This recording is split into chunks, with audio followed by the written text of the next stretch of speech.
Hello दोस्तों, नमस्ते। कैसे हैं आप सब? आशा करती हूँ आप सब स्वस्थ होंगे और मस्त होंगे। दोस्तों, मेरा नाम चंदन शर्मा है। मेरे यूट्यूब चैनल टीचिंग बाय चंदन शर्मा में आप सभी का स्वागत है।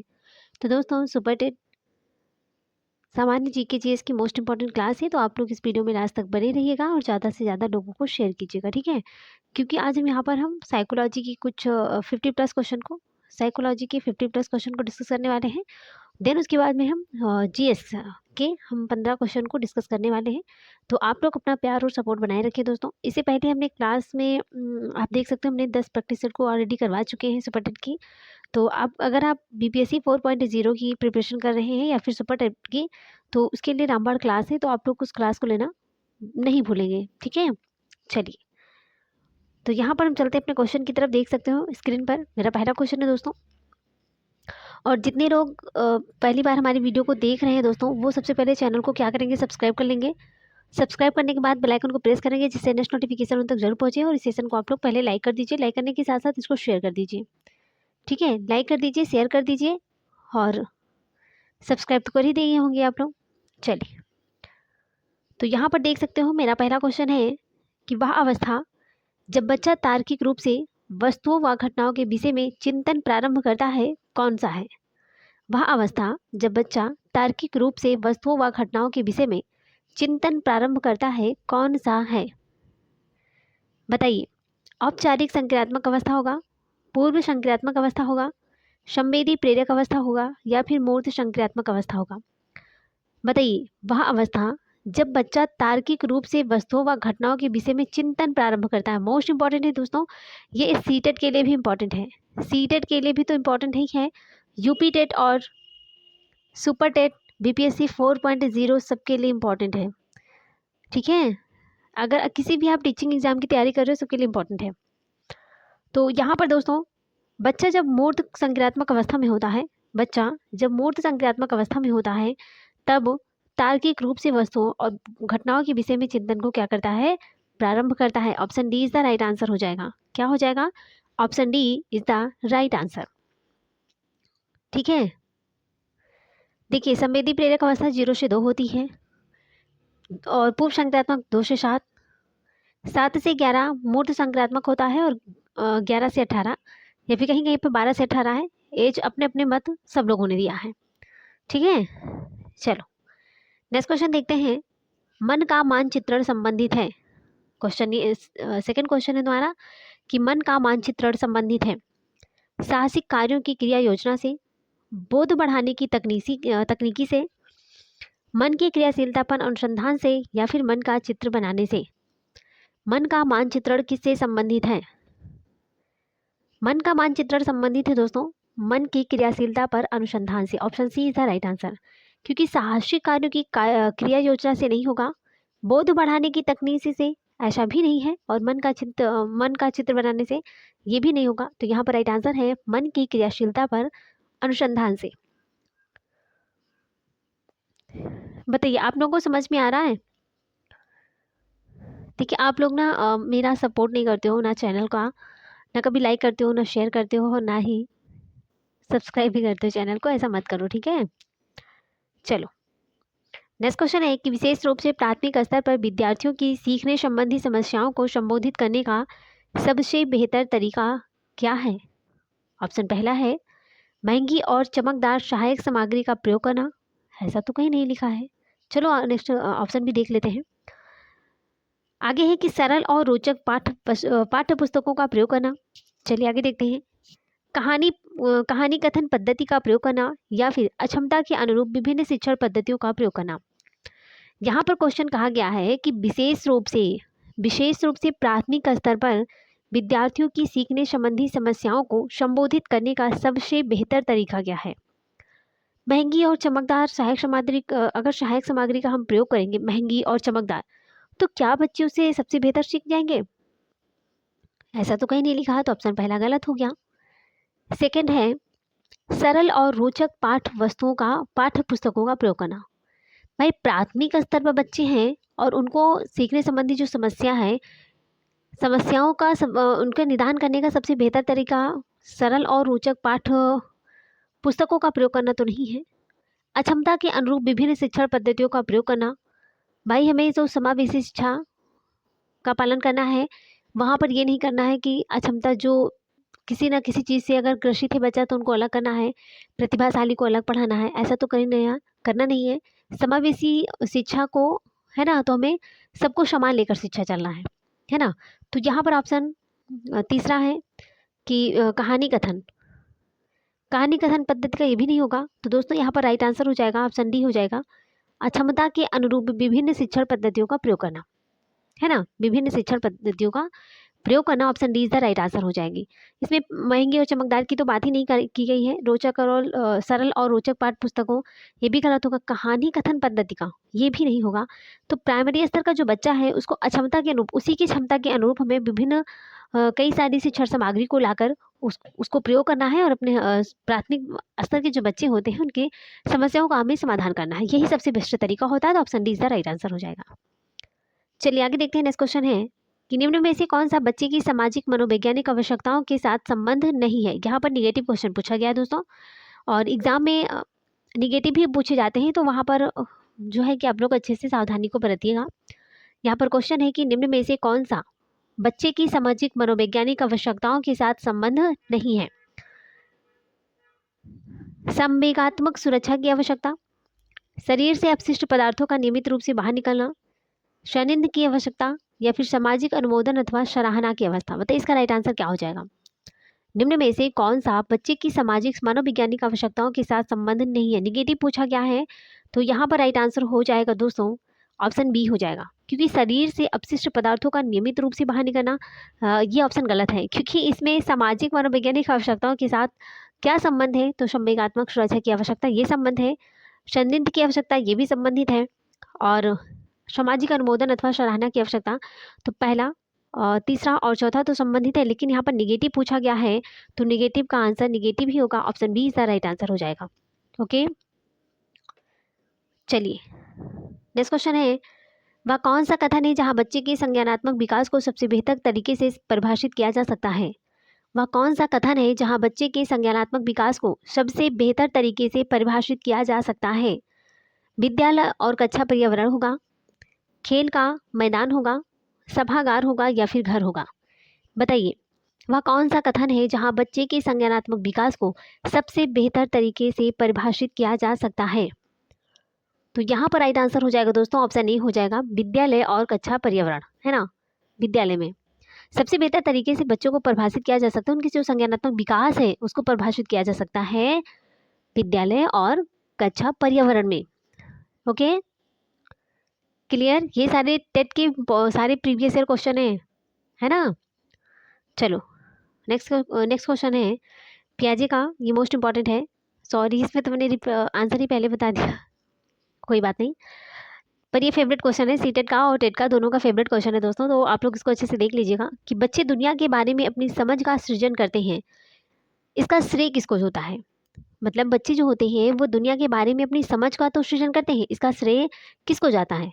पावलोव को जाता है, पियाजे महोदय को जाता है, स्किनर को, या फिर इनमें से कोई नहीं। बताइए बच्चे दुनिया के बारे में अपनी समझ का जो सृजन करते हैं ये किसका श्रेय, ये किसने कहा था। तो दोस्तों इसको कहा था पियाजे ने। Option B is the right answer, most important है, मोस्ट इंपॉर्टेंट क्वेश्चन है ये। और टेट का एग्जाम होगा तो उसमें क्वेश्चन तो डेफिनेटली पूछा जाएगा और सुपर टेट में भी पूछा जाएगा। चलिए आगे देखते हैं। नेक्स्ट क्वेश्चन है कि फिल इन द ब्लैंक्स के क्षेत्र में पाठ्यचर्या शब्दावली किस प्रकार किसकी ओर संकेत करती है। शिक्षा के क्षेत्र में पाठ्यचर्या शब्दावली किसकी ओर संकेत करती है। ऑप्शन ए है कि विद्यालय का संपूर्ण कार्यक्रम जिसमें विद्यार्थी प्रतिदिन अनुभव प्राप्त करते हैं, या फिर मूल्यांकन प्रक्रिया होगा, शिक्षण पद्धति एवं पढ़ाई जाने वाली विषय वस्तु होगा, या फिर कक्षा में प्रयुक्त की जाने वाली पाठ्य सामग्री। बताइए शिक्षा के क्षेत्र में पाठ्यचर्या शब्दावली किस ओर संकेत करती है।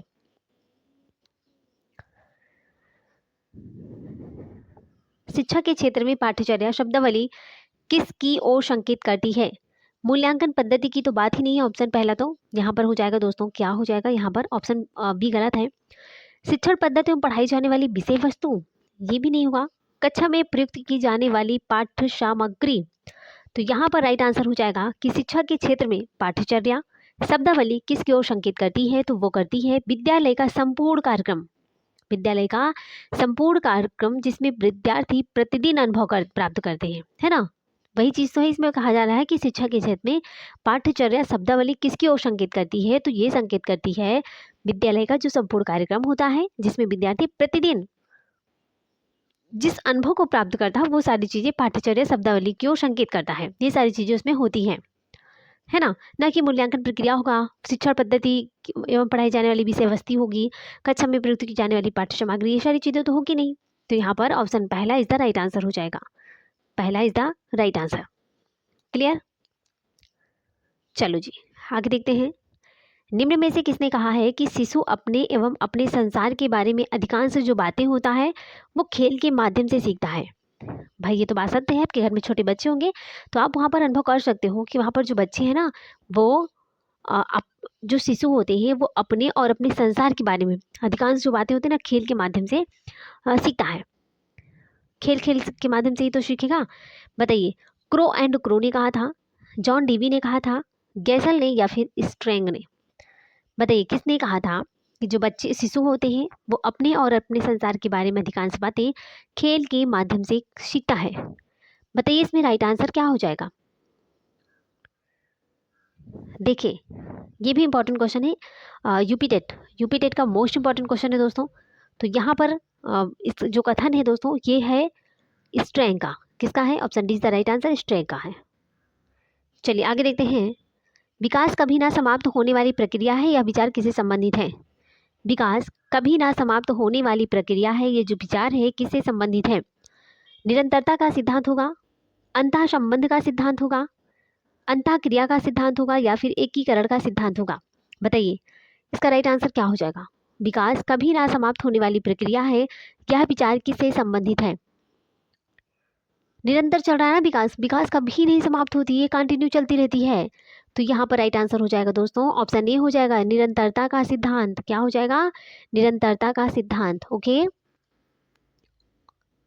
चलो जी आगे देखते हैं। नेक्स्ट क्वेश्चन है, निम्नलिखित में से किस अवस्था में बच्चे अपने समवयस्क समूह के सक्रिय सदस्य हो जाते हैं? बताइए किस अवस्था में बच्चे अपने समवयस्क अपने समान अपने जैसे समान समूह के सक्रिय सदस्य हो जाते हैं? प्रौढ़ावस्था होगा, किशोरावस्था होगा, बाल्यावस्था होगा या फिर पूर्व बाल्यावस्था होगा।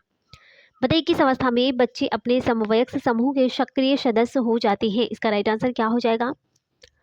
तो यहाँ पर राइट आंसर हो जाएगा दोस्तों ऑप्शन बी हो जाएगा, बाल्यावस्था। एडोलेसेंस में आप लोगों ने देखा होगा कि जो ये एक ऐसी अवस्था होती है जिसमें बच्चे जो है कि एक अपने ही जैसे साथी को ढूंढते हैं और उसी के साथ जो है वो सक्रिय सदस्य जैसे खुद एक्टिव रहते हैं उसी हिसाब से एक्टिव सदस्य को वो ढूंढ लेते हैं, है ना। तो आप लोग देख सकते हो आपके घर में या आप लोग भी होंगे तो आप देख सकते हो वहाँ पर आपने ये चीज़ें किशोरावस्था आप गुजर चुकी होगी ना, किशोरावस्था आपके अंदर गुजर चुकी होगी, अब तो आप प्रौढ़ावस्था में आ गए होंगे। चलिए आगे देखते हैं। बच्चों के बौद्धिक विकास की 4 विशिष्ट आवश्यकताओं की पहचान की गई है। बच्चों के बौद्धिक विकास की 4 विशिष्ट आवश्यकताओं की पहचान की गई है एरिक्सन के द्वारा, पियाजे के द्वारा, स्किनर के द्वारा या फिर इनमें से कोई नहीं। बताइए इसका राइट आंसर क्या हो जाएगा। बच्चों के बौद्धिक विकास की 4 विशिष्ट आवश्यकताओं की पहचान की गई है। तो यहाँ पर हो जाएगा दोस्तों ऑप्शन इसका हो जाएगा, बौद्धिक विकास की बात की गई है ना, तो ये हो जाएगा ऑप्शन बी हो जाएगा, पियाजे के द्वारा। किसके द्वारा? पियाजे के द्वारा, पियाजे महोदय है। ठीक है चलिए नेक्स्ट क्वेश्चन है कि वह स्तर जिसमें बच्चा किसी वस्तु एवं घटना के बारे में तार्किक रूप से सोचना शुरू करता है कहा जाता है, क्या कहा जाता है? वह स्तर जिसमें बच्चा किसी वस्तु एवं घटना के बारे में तार्किक रूप से सोचना शुरू करता है कहा जाता है। संवेदन प्रौढ़ अवस्था कहते हैं, मतलब संवेदी प्रेरक अवस्था कहते हैं, मूर्त क्रियात्मक अवस्था बोलेंगे, पूर्व क्रियात्मक अवस्था कहेंगे या फिर औपचारिक क्रियात्मक अवस्था कहेंगे। ये भी मोस्ट इंपॉर्टेंट क्वेश्चन है, यूपी टेट का फेवरेट क्वेश्चन है ये। तो यहाँ पर दोस्तों देखिए ऐसी मतलब ये जो एज होती है, कौन सी एज है?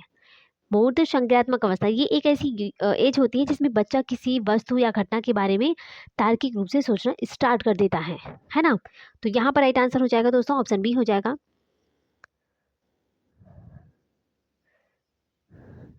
0 से 2, 2 से 7 से 7 से 11, 7 से 11 वर्ष है। ठीक है, चलिए नेक्स्ट क्वेश्चन है, विद्यार्थियों को विद्यालय में खेलना क्यों उचित है? विद्यार्थियों को विद्यालय में खेलना क्यों उचित है? यह शिक्षकों के लिए काम आसान करेगा? ऐसा तो नहीं बात है। यह सहयोग एवं शारीरिक संतुलन का विकास करेगा? आगे देखते हैं। यह समय बिताने में सहायक होगा? ऐसा नहीं है। यह उन्हें शारीरिक रूप से सशक्त बनाएगा? बताइए। विद्यार्थियों को विद्यालय में खेलना क्यों उचित है? यह शिक्षकों के लिए काम आसान करेगा? ऐसा तो कहीं नहीं है, तो ऑप्शन पहला तो गलत है। यह समय बिताने में सहायक है? ऐसा भी नहीं होता है। यह उन्हें शारीरिक रूप से सशक्त बनाएगा? ऐसा भी कहीं नहीं कहा गया है। तो विद्यार्थियों को विद्यालय में खेलना क्यों उचित है? क्योंकि यह सहयोग और शारीरिक संतुलन का विकास करता है, इसीलिए वहाँ पर खेलना जरूरी होता है। ऑप्शन बी इसका राइट आंसर हो जाएगा। ठीक है, चलिए आगे देखते हैं। परिवार एक साधन है। परिवार एक साधन है अनौपचारिक शिक्षा का, दूरस्थ शिक्षा का, गैर औपचारिक शिक्षा का, या फिर औपचारिक शिक्षा का? बताइए। परिवार एक साधन है। परिवार एक साधन है अनौपचारिक शिक्षा का, दूरस्थ शिक्षा का, गैर औपचारिक शिक्षा का, या फिर औपचारिक शिक्षा का? तो दोस्तों यहाँ पर राइट आंसर हो जाएगा परिवार। दोस्तों ये अनौपचारिक शिक्षा का है। क्या है? Option is the right answer हो जाएगा। परिवार एक अनौपचारिक शिक्षा का साधन है। ठीक है, नेक्स्ट क्वेश्चन है कि एक शिक्षक विद्यार्थियों में सामाजिक मूल्यों को विकसित कर सकता है। एक शिक्षक विद्यार्थियों में सामाजिक मूल्यों को विकसित कर सकता है महान व्यक्तियों के बारे में बोलकर, उन्हें अच्छी कहानियां सुनाकर, आदर्श रूप से बर्ताव करके, या फिर अनुशासन की अनुभूति को विकसित करके? बताइए इसका राइट आंसर क्या हो जाएगा। बहुत अच्छा क्वेश्चन है दोस्तों, और इम्पॉर्टेंट भी है कि एक शिक्षक विद्यार्थियों में सामाजिक मूल्यों को विकसित कैसे करेगा? क्या महान व्यक्तियों के बारे में बातें बता करके? ऐसा तो नहीं है भाई कि हम किसी, जैसे हम एपीजे अब्दुल कलाम के बारे में कहेंगे, आपसे बताएंगे, तो अब क्या सामाजिक मूल्य विकसित होगा? बच्चों का सामाजिक मूल्य विकसित नहीं होगा। तो ऑप्शन पहला तो गलत है। चलिए आगे देखते हैं। क्या उन्हें अच्छी कहानी सुनाएंगे तब? ऐसा भी नहीं है। अनुशासन की, भाई उनको डरा धमका करके अनुशासन करेंगे? ऐसा भी नहीं होगा। दोस्तों अगर हम एक शिक्षक अगर बच्चों के साथ आदर्श रूप से बर्ताव करेगा तब उनके अंदर सामाजिक मूल्य विकसित होंगे। तो यहाँ पर option C is the right answer हो जाएगा। क्या हो जाएगा? Option C is the right answer. ठीक है, देखिए कभी भी हमें आंसर देना है तो बच्चों के पक्ष में देना है ना, चाइल्ड सेंटर्ड, है ना, बच्चों को केंद्र मानना है, ना कि शिक्षा केंद्रित शिक्षा है ना, बाल केंद्रित शिक्षा है, तो उसी के अकॉर्डिंग जो है आंसर देना है। चलो आगे देखते हैं। देखिए दोस्तों, जैसा कि हमने स्टार्टिंग में आपको बताया था कि 15 क्वेश्चन हमने जो है वो साइकोलॉजी के लिए हैं, अब 15 क्वेश्चन में सामान्य जीके के लिए है। तो अब हम जीके के क्वेश्चन को डिस्कस करेंगे, क्योंकि जीके देखिए सुपर टेट में दोस्तों, यस टेट में है ना, सुपर टेट में आप देख सकते हो 30 नंबर की साइकोलॉजी आती है और जीके जीएस, है ना। तो 30 और जीके जीएस का स्कोप ज़्यादा अच्छा, मतलब जिसका स्कोप ज़्यादा है वही हम क्लास लेकर आएंगे आप लोगों के लिए। तो आप लोग चैनल को सब्सक्राइब कर लीजिएगा और लाइक शेयर भी कर दीजिएगा, और अपने दोस्तों को बता दीजिए कि वहाँ पर सुपर टेट और यूपी टेट की प्रैक्टिस चल रही है। चलिए उस क्लास को देख लेते हैं। ठीक है, चलो। तो यहाँ पर देख सकते हो पहला क्वेश्चन है कि भारत नाम की उत्पत्ति का संबंध प्राचीन काल के किस प्रतापी राजा से है? भारत नाम की जो उत्पत्ति है इसका संबंध प्राचीन काल के किस प्रतापी राजा से है? महाराणा प्रताप से होगा, चंद्रगुप्त मौर्य होगा, भरत चक्रवर्ती होगा, या फिर अशोका मौर्य होगा? अशोक मौर्य है, अशोका मौर्य नहीं होता है। ठीक है, बताइए भारत नाम की उत्पत्ति का संबंध प्राचीन काल के किस प्रतापी राजा से है? यहाँ पर राइट आंसर हो जाएगा दोस्तों भरत चक्रवर्ती, इन्हीं के नाम पर भारत पड़ा हुआ है ना। चलो जी आगे देखते हैं। भारत का सबसे बड़ा शहर कौन सा है? बताइए, मुंबई है, कोलकाता है, दिल्ली है, या फिर मद्रास है? तो भारत का सबसे बड़ा शहर कौन सा है? सबको पता है भारत का सबसे बड़ा शहर है दोस्तों Mumbai. Option A is the right answer. चलो जी आगे देखते हैं। भारत का सबसे बड़ा राज्य कौन सा है?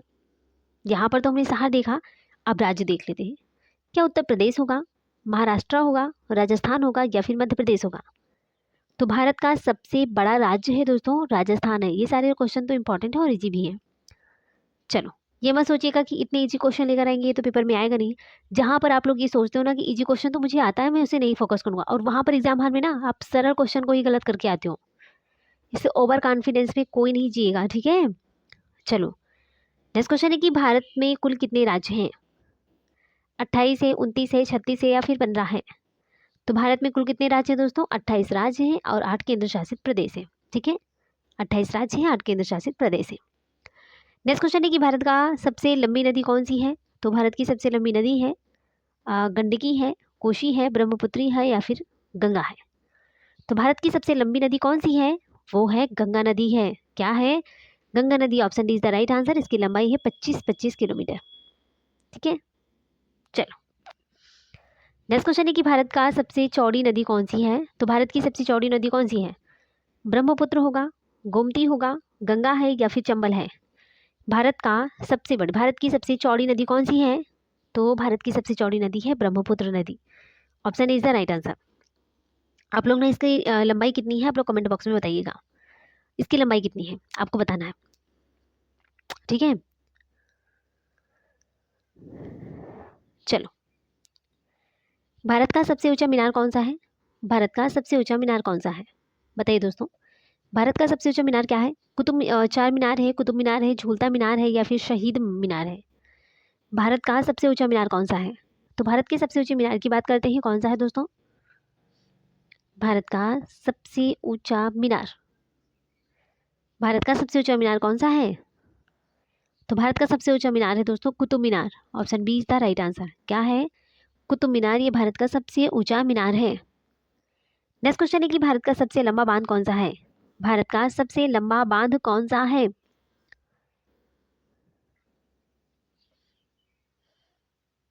बताइए, भारत का सबसे लंबा बांध कौन सा है? भाखड़ा बांध होगा, इंदिरा सागर बांध होगा, हीराकुंड बांध होगा या फिर नागार्जुन सागर बांध होगा। भारत का सबसे लंबा बांध कौन सा है? तो यहाँ पर राइट आंसर हो जाएगा ऑप्शन सी हो जाएगा, हीराकुंड बांध। क्या हो जाएगा? हीराकुंड बांध। ठीक है, चलो भारत का सबसे लंबी सुरंग कौन सी है? भारत की सबसे लंबी सुरंग कौन सी है? चेनानी नैसारी सुरंग होगा, जवाहर सुरंग होगा, मालीगुड़ा सुरंग होगा या फिर कामसेन। भारत की सबसे लंबी सुरंग कौन सी है? भारत की सबसे लंबी सुरंग है दोस्तों चेनानी नैसारी सुरंग। Option A is the right answer. Chenani Nashri सुरंग ये भारत की सबसे लंबी सुरंग है। ओके, ठीक है बच्चों, चलो नेक्स्ट क्वेश्चन है कि भारत का सबसे ऊंची मूर्ति है, भारत की सबसे ऊंची मूर्ति कौन सी है? Harmandir Sahib, Hampi, statue of unity या फिर गोमतीश्वर। भारत की सबसे ऊंची मूर्ति कौन सी है? भारत की सबसे ऊंची मूर्ति कौन सी है? बताइए। तो यहाँ पर राइट आंसर हो जाएगा स्टेचू ऑफ यूनिटी हो जाएगा। Option C is the right answer है। ठीक है, ये भारत की सबसे ऊंची मूर्ति है। आगे क्वेश्चन है, भारत में प्रथम महिला विश्वविद्यालय कब स्थापित हुआ? भारत में प्रथम महिला विश्वविद्यालय कब स्थापित हुआ था? 1917 में, 1915 में, 1916 में या फिर 1925 में। भारत में प्रथम महिला विश्वविद्यालय कब स्थापित हुआ था? तो यहाँ पर राइट आंसर हो जाएगा ऑप्शन सी हो जाएगा 1916 में। ठीक है, 1916 में ये भारत में प्रथम महिला विश्वविद्यालय स्थापित किया गया था 1916 में। ये इंपॉर्टेंट क्वेश्चन है। चलो आगे देखते हैं, भारत का प्रथम महिला विश्वविद्यालय कौन सी है? पहले तो सन पूछा गया, अब इस बार विद्यालय का नाम ही पूछा गया है। श्री पद्मावती महिला विश्वविद्यालय होगा, SNDT महिला विश्वविद्यालय होगा, वनस्थली विद्यापीठ होगा या फिर LSR महिला विश्वविद्यालय होगा। बताइए इसका राइट आंसर क्या हो जाएगा? भारत का प्रथम महिला विश्वविद्यालय कौन सा है? भारत का प्रथम महिला विश्वविद्यालय है दोस्तों SNDT महिला विश्वविद्यालय। ये भारत का पहला महिला विश्वविद्यालय है। ओके, चलो नेक्स्ट क्वेश्चन है कि भारत का प्रथम महिला विश्वविद्यालय कहाँ स्थापित हुआ था? दिल्ली में, कोलकाता में, मुंबई में या फिर बेंगलुरु में। भारत का प्रथम महिला विश्वविद्यालय कहाँ स्थापित हुआ था? तो ये राइट आंसर हो जाएगा दोस्तों ऑप्शन सी हो जाएगा मुंबई में। कहाँ पर है? मुंबई में। नेक्स्ट क्वेश्चन है, एशियाई खेलों में स्वर्ण पदक प्राप्त करने वाली पहली भारतीय महिला कौन थी? एशियाई खेलों में स्वर्ण पदक प्राप्त करने वाली पहली भारतीय महिला कौन थी? कमलजीत सिंधु, सुचेता कृपलानी, राजिया बेगम, विजेंद्री पाल। तो एशियाई खेलों में स्वर्ण पदक प्राप्त करने वाली पहली भारतीय महिला कौन थी? वो थी कमलजीत सिंधु। कौन थी? Kamaljeet Sandhu. Option is the right answer. ये स्टैटिस्टिक्स जीके का फेवरेट क्वेश्चन है। चलो आगे देखते हैं। माउंट एवरेस्ट पर चढ़ने वाली पहली भारतीय महिला कौन थी? कल्पना चावला, रजिया सुल्तान, बिछेंद्री पाल, सुचेता कृपलानी। देखिए दोस्तों, माउंट एवरेस्ट पर चढ़ने वाली पहली भारतीय महिला कौन थी? कल्पना चावला तो अंतरिक्ष पर जाने वाली महिला थी, है ना। और रजिया सुल्तान कौन थी दोस्तों? तो ये पहली महिला मुस्लिम शासिका थी, है ना, रजिया सुल्तान थी। सुचेता कृपलानी की बात करते हैं तो आपको बताना है कौन थी, और यहाँ पर राइट आंसर हो जाएगा बिछेंद्री पाल। ऑप्शन सी था राइट आंसर। ये माउंट एवरेस्ट पर चढ़ने वाली पहली भारतीय महिला थी बिछेंद्री पाल। ओके, चलो तो दोस्तों यहाँ पर हमारे क्वेश्चन क्या होते हैं, समाप्त होते हैं। Thanks for watching. दिल से बने रहने के लिए दोस्तों अगर आप हमारे चैनल पर पहली बार विजिट कर रहे हो तो सबसे पहले क्या करेंगे, चैनल को सब्सक्राइब करके बेल आइकन को प्रेस करेंगे, जिससे नेक्स्ट नोटिफिकेशन आप तक जरूर पहुंचे। और इस सेशन को आप लोग लाइक कर दीजिए, कमेंट बॉक्स में प्यारा सा कमेंट डाल दीजिएगा दोस्तों। और इस सेशन को ज़्यादा से ज़्यादा लोगों को शेयर कर दीजिएगा, है ना। ज़्यादा से ज़्यादा लोगों को शेयर कर दीजिए, जिससे उन्हें भी थोड़ा सा मोटिवेशनल मिले, और क्लास अच्छी है तो उन तक पहुँचा दीजिए अपने दोस्तों तक, है ना। जो भी कंपटीशन एग्जाम की तैयारी कर रहे हैं सबके लिए इंपॉर्टेंट है। यूपी टेट, सुपर टेट और सी टेट के लिए तो साइकोलॉजी इंपॉर्टेंट है। और जो जीके जीएस है दोस्तों, ये आल एग्जाम के लिए इंपॉर्टेंट है। तो आप लोग इस क्लास को इग्नोर मत करिए, और ज़्यादा से ज़्यादा लोगों को शेयर भी कर दीजिएगा, ठीक है। चलिए, तो इसी के साथ हम मिलेंगे दोस्तों नेक्स्ट वीडियो में। तब तक के लिए bye bye, take care, see you.